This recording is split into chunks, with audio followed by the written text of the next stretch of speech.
अस्सलाम वालेकुम रहमतुल्लाहि व बरकातहू। मेरा नाम अहमद अकील है, आप देख रहे हैं प्रॉपर्टी एंड टीवी।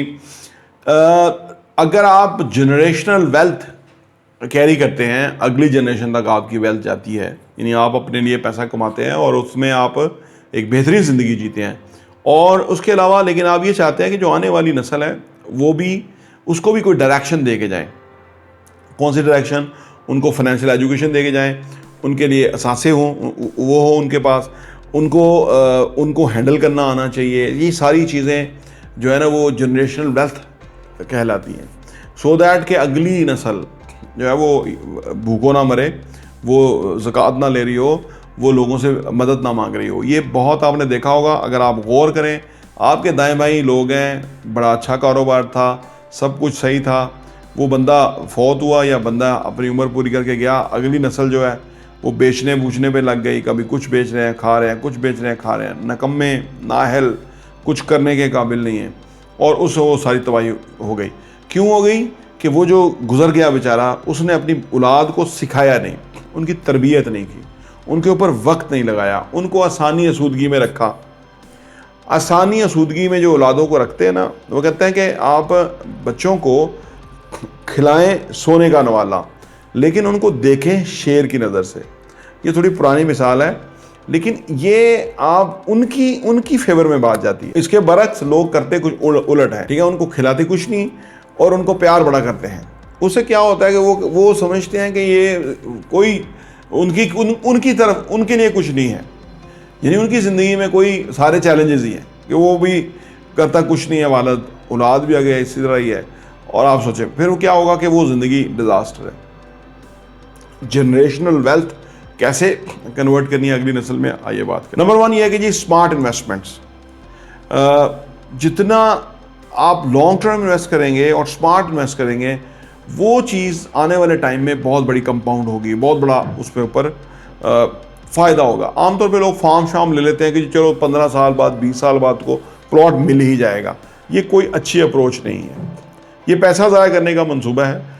ये जो सोसाइटियों वाले जो नामनहाद सोसाइटियाँ हैं, ये लाखों फाइलें बेच चुके हैं, लाखों फाइलें बेच के इन्होंने हज़ारों प्लॉट भी डिलीवर नहीं किए।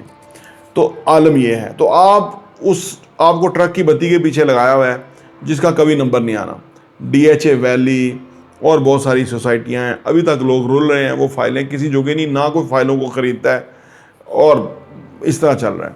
तो लिहाजा आप स्मार्ट इन्वेस्टमेंट करें, ऐसी इन्वेस्टमेंट कि जो कंक्रीट हो, जो टेंजिबल हो, जिसके ऊपर कोई प्रॉपर्टी हो, कोई रेंट आउट हो जाए, कोई चीज़ बन जाए, कोई उसकी पैसिव इनकम हो, और वो आने वाले टाइम में ग्रो कर जाए, और वो फिर आपकी जनरेशन वेल्थ में कन्वर्ट हो। तो स्मार्ट इन्वेस्टमेंट पहली चीज़ है। नंबर 2 ये है कि जी लॉन्ग टर्म प्लानिंग में अगर आप 40 साल को शामिल कर लें, 40 साल बहुत बड़ा अरसा होता है वैसे, लेकिन अगर आपने उसको किसी तरीके से प्लान किया है, आज अगर आपने 10 लाख रुपए की इन्वेस्टमेंट की है 40 साल के लिए, तो वो एक बहुत बड़ी इन्वेस्टमेंट में कन्वर्ट हो जाएगी।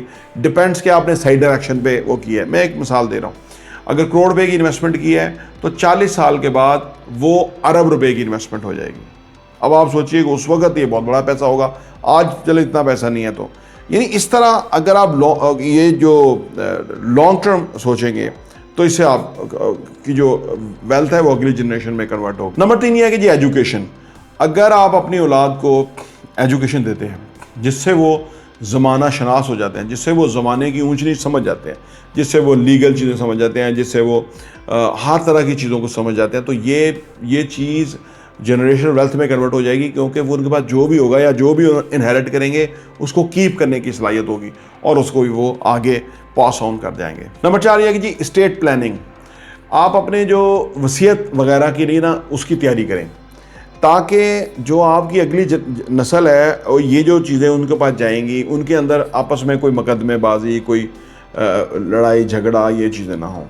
जितना आप अच्छा प्लान कर देंगे अगली नस्ल के लिए उतना बेहतर है। कोई चैरिटी कर दें, कोई अगली नस्ल को इक्वली डिस्ट्रीब्यूट कर दें और हर बंदा उस पर एग्री हो जाए और खुश हो जाए, तो ये आपकी जो जनरेशन वेल्थ है वो स्मूथ आगे जाएगी और हर कोई आपसे हैप्पी होगा।